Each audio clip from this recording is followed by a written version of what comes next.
Jewish movement, sit at the same table. That's all. Eisenman and the rest of them are saying conflict, where there are no conflicts. There's total conflict. All you have to do is look at Galatians, where Peter and Paul and the others are in this special place called Antioch, where Christians were first called Christians. By the way, I don't think it's a normative Antioch. I think it's this place in northern Syria, Syriac Antioch. There were 5 Antiochs. This is Edessa in northern Syria. I'm sure that's where it was. That's where things were going on. They were all called Antioch.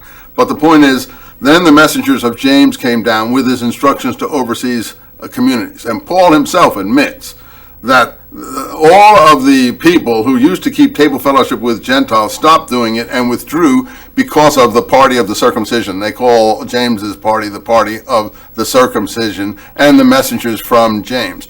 Even Peter did this, and he said, and I accused him to his face and said, Peter, you are a hypocrite.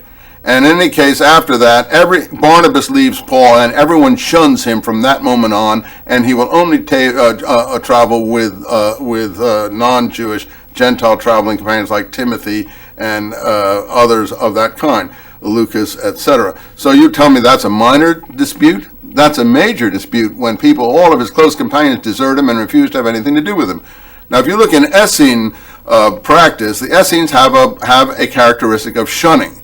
They expel people from the community for various things, and then they shun him in work and activity. This is exactly what's going on here with Paul and the others in the Antioch scene, and it's clear that we're having quasi-Essene practice going on here of a very familiar kind. So these arguments are very deep.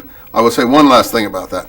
Paul constantly cavils against the chief apostles. He constantly says, who are these people? Pillars? Not that their importance means anything to me. He says things like men of knowledge. Are they men of knowledge? Then he makes some nasty comments and says they're not even able to tell the difference that an idol is nothing. They make trouble over eating food sacrificed to idols, one of the strictures of James's rulings. An idol is nothing in the world, he says. And then at the end of Corinthians 2, he said, Hebrews are they? So am I. Super apostles are they? So am I. And he makes clear that the people who he's heaping abuse on are the super Jewish apostles who are over him, and he's constantly caviling and making a snide allusions to them that anyone in his right mind, except someone who wants to just make everything look rosy, would realize had to do with severe internal strife. The final thing he says in Galatians, he's talking to his communities and the super apostles coming and bothering them. What they're bothering them about is circumcision. And he says in one nasty outburst, tell those who are bothering you, I wish they would themselves cut off.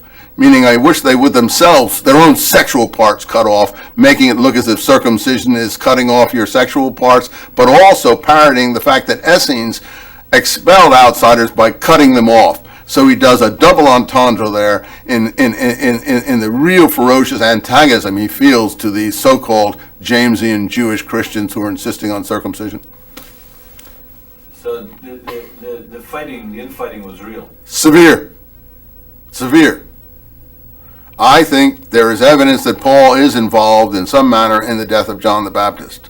Now, I don't want to make that sensationalist, but you can look at the trail and see that he was on a mission over to this king who was Herod the Tetrarch, and Herod the Tetrarch was arguing with... just let's not go... Yeah, no, it doesn't matter.